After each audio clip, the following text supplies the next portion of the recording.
Hello all, and welcome to a conversation on virtual experiences. My name is Abhishek, and I'm the Chief Marketing Officer of Zensar, a global technology company. Today, we're going to talk about virtual experiences. The world of marketing and the world of engagement and experiences has changed in a very big way.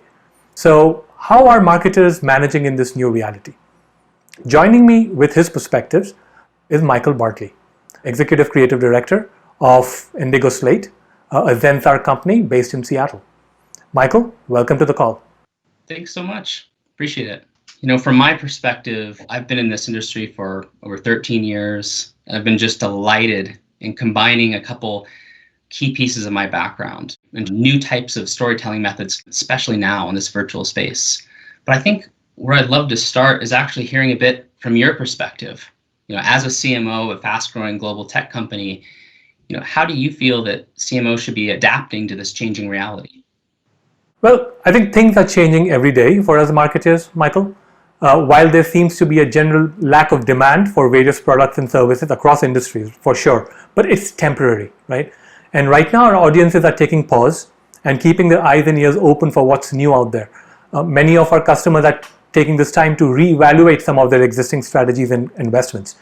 They're also trying to understand what the new normal will look like. While there is an unpredictability out there, there's also a willingness to listen to new solutions with an open mind. For marketers, this represents a brilliant opportunity, I think, to reposition their products and services portfolio, and a time to reach out to wider audiences through virtual and digital channels, which brings into focus a current challenge that we have with events. Like many marketing teams in the technology services space, we are dependent on events to generate MQLs, sales qualified leads, and brand visibility in general, right?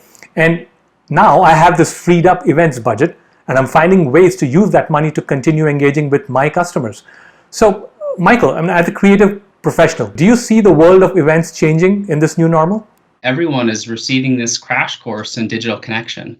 And what's exciting is that, even in the distance that we're all feeling, we're finding new ways to connect and new ways to consider entertainment, how we connect with brands and companies of all types. So we really think of this in terms of in-person from anywhere, crafting events that excite people and are worth their time and make them really connect to businesses that are trying to really drive value and drive solutions to their problems. And that breaks through from the confines of the convention center or the event hall and really gives a sense that even separate, we can all be very much connected. So we have to be really thoughtful about how we can replace those physical stages of events and those physical moments like briefing centers and put them on a metaphorical stage. So, Michael, what's so different about virtual events and virtual experiences anyway? Are they really much more than a webinar? Absolutely. I think that classic webinar recordings are what everyone knows. And I think that right now that's some of the nervous energy in terms of understanding the new landscape and understanding the technology mix. What's really changed since we've last leaned on webinars so heavily.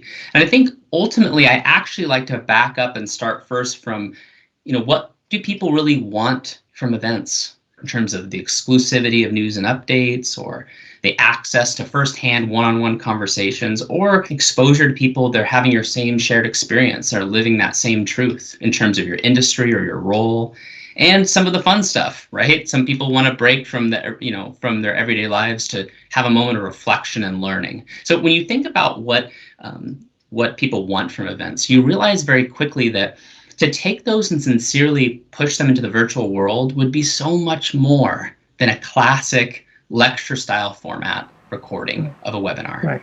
So I guess I'm curious, your role as a CMO, and you're living through this as well. Are you interested in these sort of things? Are you thinking about this? And do you think CMOs are interested in this sort of thing? You know what, Michael? I think it goes beyond the CMO, right? Because I can imagine any business leader who is looking to engage with his or her constituents. It could be a CHRO looking to do an employee town hall. It could be a product owner, a product manager trying to orchestrate a global product launch, right? Or training. I mean, how do companies train anymore? So Do you have examples, Michael, where you have helped non-CMOs with virtual experiences? Yeah, absolutely. I think, once again, the reason why is we're really talking about virtualizing any of these one-to-one human connections. So, for example, we're doing a lot with virtualizing sales, virtual sales showcases. We do that with we're working with a major HVAC systems company, a major healthcare manufacturing firm. And these folks usually have these long sales lead cycles where they have to fly people out for in-person presentations. We're working with folks that still have the same needs in terms of innovation workshops, innovation labs, the HR professionals you brought up in terms of bringing people together internally in an organization. Right. How do we build remote sales communities that can be building and supporting each other with best practices? How do we think about learning services differently? And even within our more technical organizations, how can they be providing better services to their internal customers in terms of how people connect, collaborate, and attend events internally and externally? You have set the stage for my last question. Why should CMOs or anyone interested in virtual experiences, why should they be talking to Indigo, Slate, and Zensar? I mean, what is so unique about our value proposition, according to you, Michael? Yeah, well, I think it's because we care. And I think it's because it's in our DNA. And we delight in this complex and beautiful intersection of creative strategy and technology. I think it's really, most of our solutions lie in this kind of simple equation of bringing together sincerity in terms of customer value, be that B2B or B2C or a partner organization, but understanding what customers are looking for, understanding their industry, understanding their persona, understanding their ecosystem, and understanding them as people, and combining that with a sense of creative innovation, especially in the B2B space. So it's really thinking about that breakthrough technology, using all that best-in-class learning from live video production, 3D and browser, immersive, experiential, etc., and bridging the gap between those agency skill sets, those technology skill sets, and weaving in that professional consulting skill of having that depth of understanding of their industry. And I think that really delivers what we're really meant for, which is the storytelling, the experience, and the connections that really surprise and delight. And ultimately, we're just excited to jump in and excited to make great things with people. It was a pleasure listening to you, Michael, and your experience, and look forward to doing this with you again. Thank you. Amazing. Thank you so much. Bye.